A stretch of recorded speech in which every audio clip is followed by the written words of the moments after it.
All right, guys, welcome back. This is Mumbo-Jumbo, the author of The Philosophy of Success and Your Visionary Entrepreneur.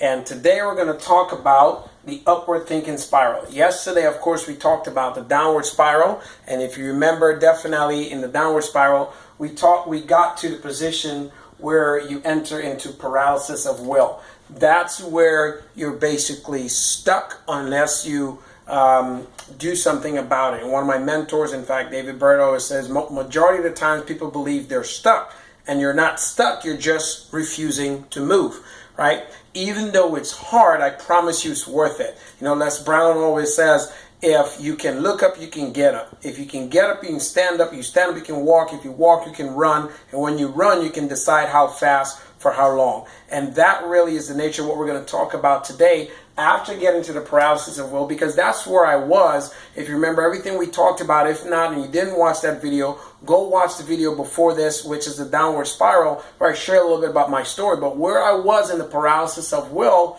was basically where I was thinking about suicide all the time for about 2 years, until I start recalling some of the things that I was successful at in moving into finding success yet again, and what it's done for me, how I felt. And 90% of the times here in paralysis of will, we hang around our feelings. And like I mentioned in the video yesterday, you can always act your way into a feeling, but you cannot feel your way into an action, right? So what happens here, paralysis of will, it basically, the first thing that happens, see, we can live for over 40 days without food. We can live for about 38 days without water, and we can live without several things. But the one thing you cannot live without of is hope. If you go 1 second without hope, you're died.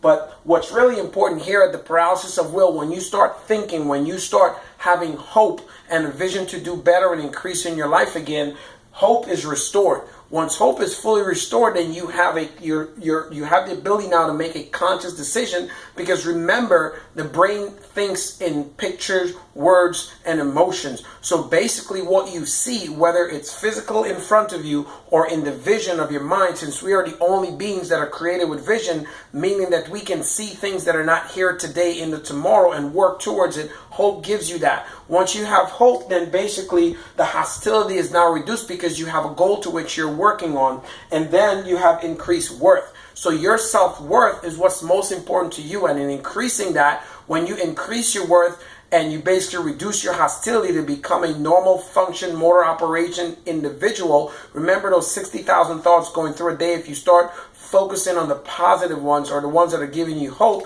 you can do these two things right here. Recall your successes. Basically, if there's been 10 things in your life you've been successful for, this is the exercise I use. I write them down on a card. But since we are emotional driven beings, it's not just the successes, but more so remembering the recoveries from those successes, meaning the lessons learned. And that's how you will embark on your new situation. That's how you will embark on moving forward, right? Remember the working definition in one of the earlier videos we share of apathy. This is where you basically end up in paralysis of will, is apathy. And again, the working definition of apathy, it's this. Apathy is a natural human instinct. It is common to us all, but it consistently forces us to seek a comfort zone right here in the paralysis of will, to where nothing ever changes. And all you have to do is find a system, a goal, or a dream. What was it that got me out of that suicide ideation phase after 2 years?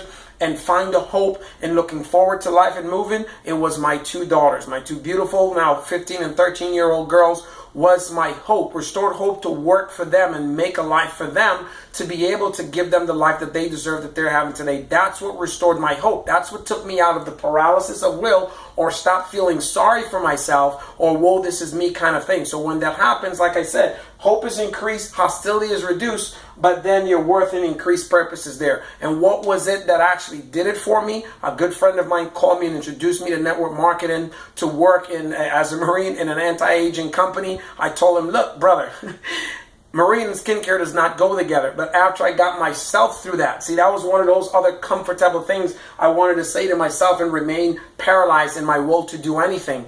But I got over it. I got connected with him. I worked with the company, surrounded myself with positive people. I remember the things that I did and I was successful at, like different military things that I did and successes that I had, but I remember the feelings. I remember the accomplishments. I remember getting out of that wheelchair, and I used those same lessons learned to help me push through to where I'm going. So guys, just remember this. When you feel like there's no hope, the only thing that's happening is you do have hope. But what is lacking currently in your situation when you're feeling down and out is action. One of the best things to do is to get up and start walking, start running, start riding, go to the gym, do something so that your body is working out those negative energies and it releases the endorphins that get you excited and get you happy. So when you're thinking the negative thoughts and you release cortisol into your blood, it reduces the white blood cells, but you want to go and work to increase them to make it happen. So that is definitely the upward thinking spiral. Stand fast for the video tomorrow. You're going to love it. Again, this is Obam Bowen, the author of The Philosophy of Success and Your Visionary Entrepreneur. See you in the next video. Take care. God bless.